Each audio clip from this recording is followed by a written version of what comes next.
Reacting to true story scary animations. We back with a brand new one.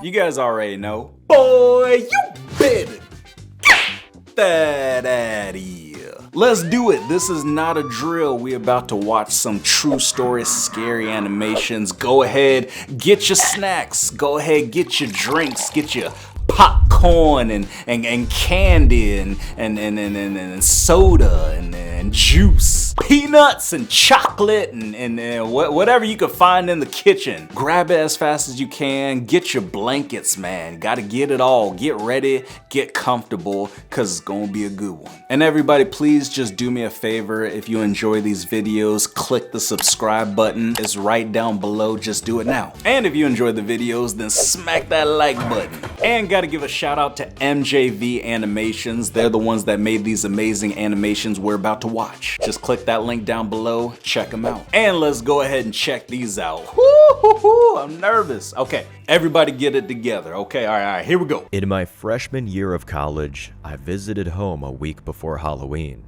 The county fair was in town, so one night, I took my little sister and her two friends who were in middle school. Ew. The fair was fall and Halloween themed, so there was a haunted house. I had been to the fair a bunch of times, but I had never been allowed to go in there. You look constipated. Naturally, I tried to convince my little sister and her friends to go through it with me.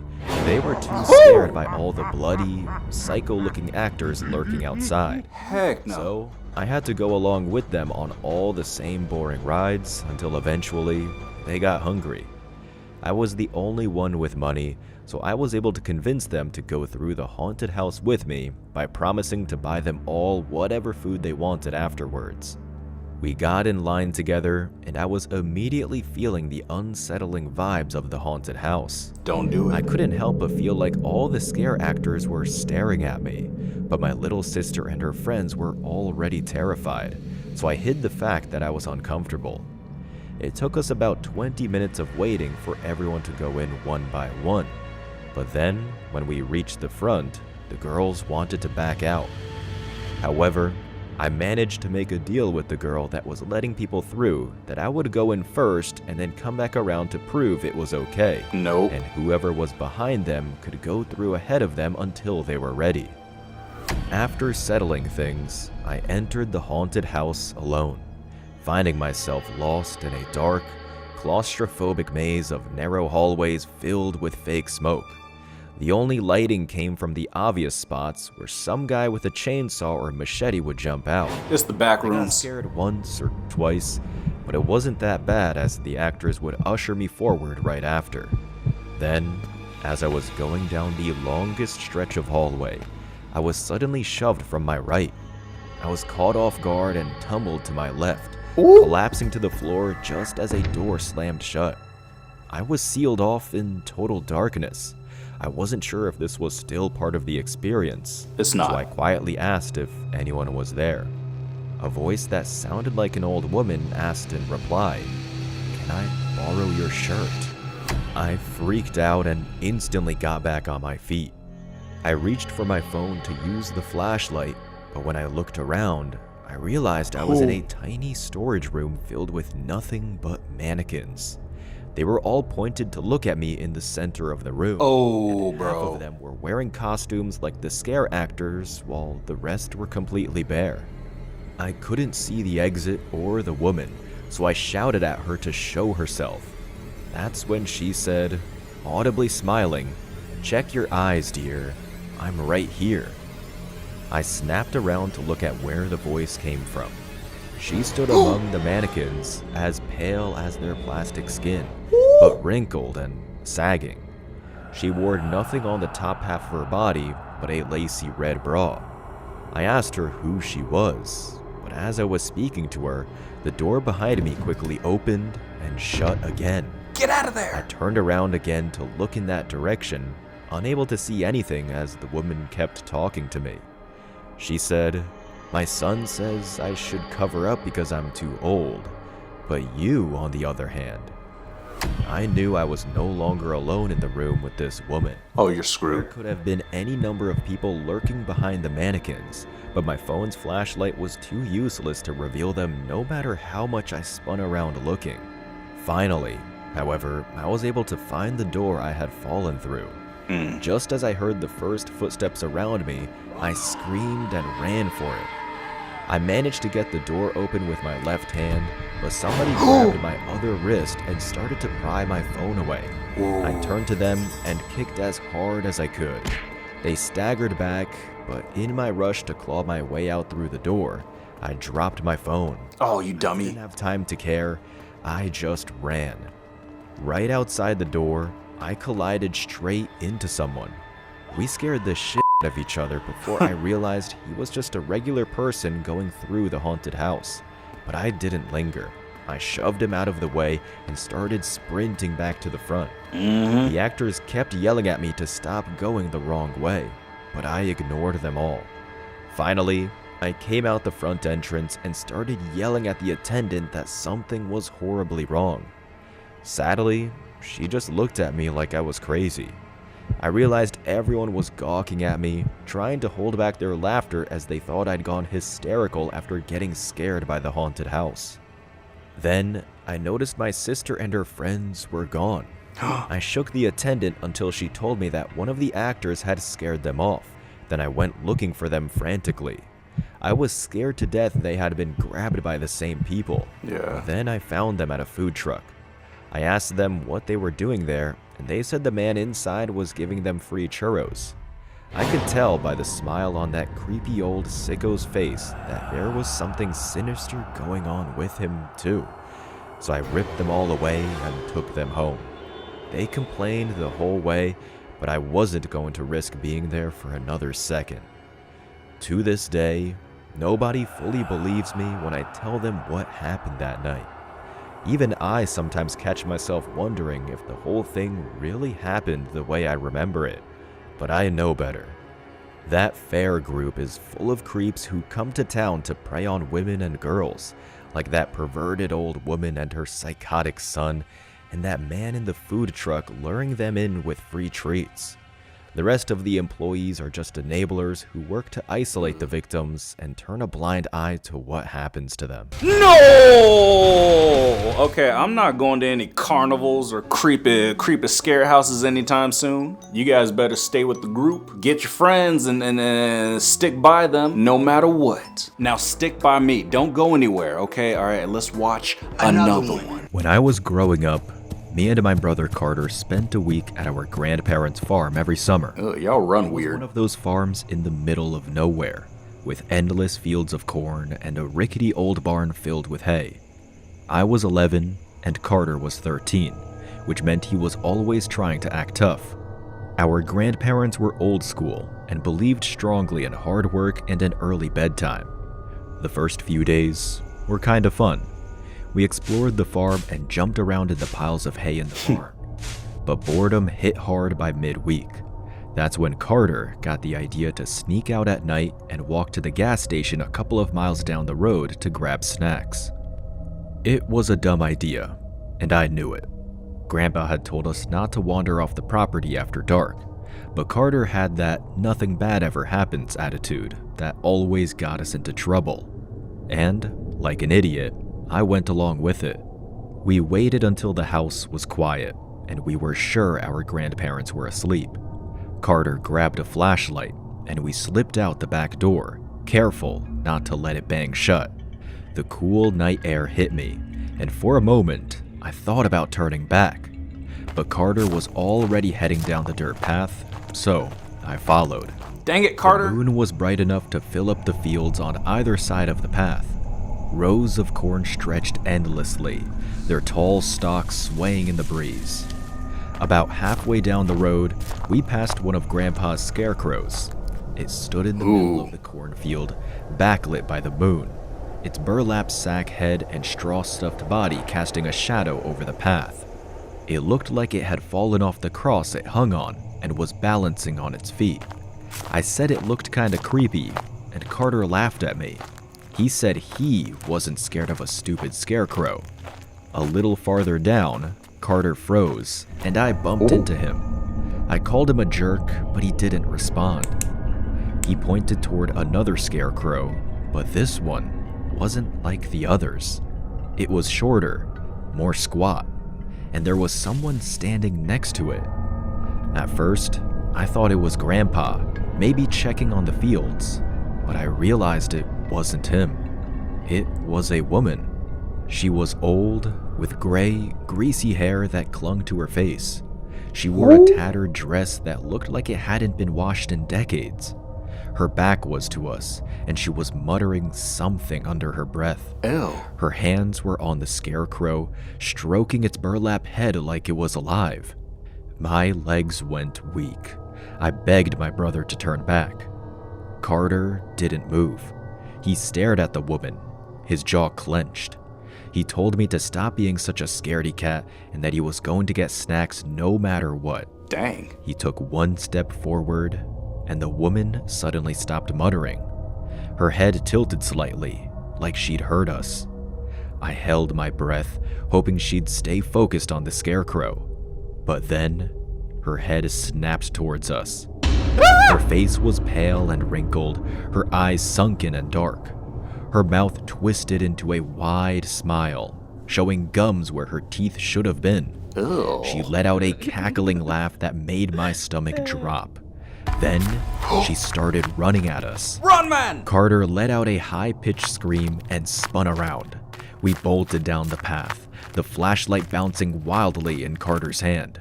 I could hear her footsteps behind us, the sound of bare feet slapping against dirt.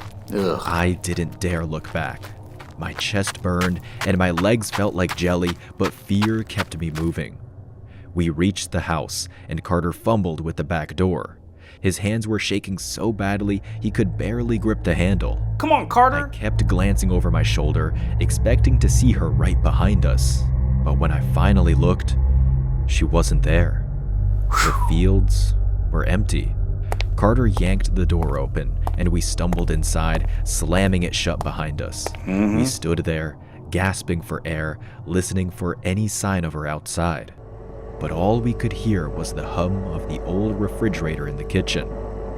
Our grandpa came down in his robe. He was pissed at us for sneaking out. Yeah. So we didn't tell him about the woman. After a thorough talking to, he sent us to bed. Me and Carter lay in our beds, covered up to our chins, thankful to be back inside the safe, locked house. I thought the scary part of the night was over, but then I heard a tapping at the window. No. I felt the breath get sucked out of my chest. Me and Carter both sat up and looked at each other. Don't do it. We glanced at the window. It was covered with a long red curtain, but there looked to be the shadow of movement behind it. The tapping continued. Carter slipped out of his bed. I hissed at him to get away from the window, but he ignored me. He crept toward it, his hand reached out. Carter yanked back the curtain. Moonlight spilled in the room, and I saw something that still terrifies me to this day. What? The woman stood at the window, her nose pressed against the glass, and beside her was a scarecrow. Only it wasn't a scarecrow at all, but a dirty man wearing the clothes off of one of my grandpa's scarecrows. He tapped a grimy finger against the glass, grinning wide. To my horror, I realized that the scarecrow me and Carter had seen standing on its feet was the man in front of us. He'd been watching us. Carter and I both screamed. The two freaks began to cackle. Me and Carter ran to my grandparents' bedroom, but by the time we all got back, they were gone. Me and Carter finally told our grandpa the whole truth. He was understandably upset, but more focused on finding out who those weirdos were. Yeah. My grandma called the cops while my grandpa talked to us, and they came and looked the whole farm over. They didn't find the old people. The only thing out of order on the farm was one of my grandpa's scarecrows tossed to the ground with its clothes ripped off. Even now, years later, I still think about that night. Every time I visit Grandpa's farm, I find myself glancing at the scarecrows, half expecting it to turn into that man and for the woman to appear beside him. I don't know who they were or why they were out there, but one thing's for sure. I'll never walk down that path at night again. You gotta be kidding me. This is why I don't trust farms. Forget the snacks, man. You just stay in bed and starve. It's not worth getting ran down by some creepy old lady and a creepy old man pretending to be scarecrows. You better get that up on out of here. Okay, let's go ahead and watch one more. This happened in 1996 in my hometown of about 100,000 people. I was 15 years old from the suburbs and went to a high school in the city. I finished with class and for some reason I decided to walk to the main bus station instead of just waiting at the nearest bus stop. I stood at the gate that my bus line number 15 starts from. Another bus line, number 17, also starts from the same gate. After waiting for about 10 minutes, a man asks me if bus number 17 is taken off yet. I say yes, I'm sorry, you just missed it. The man, who looked to be at least 30, maybe 40, then introduces himself to me as Mark. He stretches out his hand for me to shake it. Nope. I didn't want to be impolite, so I do. I introduce myself as Maya. My name is not Maya. It was bizarre to me that a grown man was introducing himself to me at a bus station. I may have been 15, but I knew better. He asked me if I just finished school. I say yes. Then he asks me what school I go to. I lie. Then asks if I'm going home. I say no, even though I am. Then asks me where I'm going, and I say to a friend's house. My bus pulls up and I get on it. Strangely, this man, Mark, gets on as well. I know for a fact he'd asked me if number 17 had taken off yet. If he was originally planning on going on number 17, there is absolutely no reason to get on my bus, number 15. They don't have a single stop in common. I sit down and he sits himself next to me. He asks me which year of high school I'm in. I lie for some reason and say I'm a junior. I was actually a freshman at the time. He says I look too young to be a junior. I say I hear that all the time. Then he asks me if I have a boyfriend and I say no, and he says that I should. I then ask him where he's going and he says he's going home. I ask if he isn't planning on taking number 17. He says no, and tells me he lives at the very end of bus line 15. That was odd. I've never seen him on the bus before. He asked me if I'm on my way home as well, and I say no, that I'm visiting a friend. Looking back, he knew I was lying. I was sure he believed me, and I really thought I had the situation under control. I should have walked to the bus driver and told him what was going on. Yeah. I didn't because I was just scared, and I didn't want to make a scene out of nothing. There were plenty of people around, and while he was strange, I really thought that he was just a harmless, lonely weirdo. We get to my stop. I purposely miss it, and I get off at the next one, thinking I'll fool him and then just walk home a bit longer. To my surprise, he gets off as well, and I ask him where he's going. Girl, get back on. And he says he wants to walk me home. Nope. Again, I tell him that I'm not going home. I'm visiting a friend. He says that's fine, he'll walk me.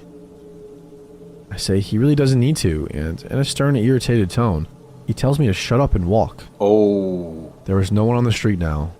We are the only ones who got off the bus here. Should have stayed on the bus. I'm alone with this weird man who followed me from the bus station. I can't go home because I don't want him to know where I live. I start panicking and I don't know what to do, so I just freeze and stand there, silent. In an instant, he went from weird but chatty and smiley to telling me to shut up.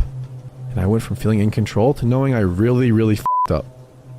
He put his hand on my shoulder and tells me that he doesn't have much time, so we should get going. I want to tell him that he clearly does, but I don't want to anger him more. Yeah. So I just nod. He tells me that if I'm good, I don't have to be scared of him. I lie and say I'm not scared. He asks me if that means I plan on being good. I say yes. He forced me to repeat it in a whole sentence. Yes, I will be good. I begin walking. I don't know where I was going. Just knock on a random house, girl. He walked with me, with his hand on my shoulder still. I was never religious growing up, but I remember praying that I don't pass out. My heart was beating so fast, and breathing was difficult. I was sure I was about to collapse and die. Then, I spotted an older man tending to his garden in front of a house. That's the last thing I remember. I have a vague memory of running. I was later told that I was screaming for help while running towards the older man, while Mark ran off. The older man called the police and they contacted my parents. The police couldn't do anything but take my statement. Since my parents both worked and couldn't take me to and from school, they bought me a new phone the very same day. Yeah. This was in the 90s when mobile phones were a luxury. I wish the story ended here. After the event, I only ever got on the bus at the stop right in front of my school. A few weeks passed, and I did so like I did any other day. He locked eyes as soon as I stepped on. He was on the bus with Are a you big serious? smile on his face, like he couldn't be more excited to see me. I was so creeped out, I immediately got off and ran into the school. I called my mom in tears, and she had me find a teacher to walk me to her car when she came to get me. Yeah. The school was then notified on the situation. After that, he was spotted walking around the school several times, sometimes a few days in a row, but sometimes he wasn't seen for weeks. The police were of no help. They couldn't do anything until he actually hurt me, or showed up on school property or at my home. I spent the rest of the year waiting in the school until late afternoon so my mom could pick me up after work. We always took a very long route home. I now know that she was making sure we weren't being followed. My parents then had me switch schools. Thankfully, he was never spotted in my neighborhood, and I'm very sure he never found out my name or got my address. I only ever saw him one more time. I was 21, in my hometown, on summer break from university. I saw him in a grocery store in a whole different part of town. He didn't seem to recognize me, didn't even really look at me, but I immediately recognized him. Where I live, there is no convicted criminal list like in the US. Such cases are not reported. And I never found out the man's full name. I have no idea who he is or what he has done in the past. I don't know what he would have done to me. My belief is that he might have been mentally challenged, saw me, liked me, and followed me. My mother believes that it was much more complex, that he was planning something, that he knew exactly where we were going. My dad still doesn't talk about it. I'm just happy he's out of my life. Whoo, girl, you escaped by the skin of your booty. Girl, you might need to start carrying some like pepper spray or like a taser. No more walking home from school or taking the bus for you, Kaylee. Just be homeschooled, all right, and call it a day. Whoo, not today, man. Ain't gonna get me. That's why I don't go to the grocery store. But if you enjoyed this video, then go ahead and smack that like button. And yeah, I'ma see ya in the next one. Peace.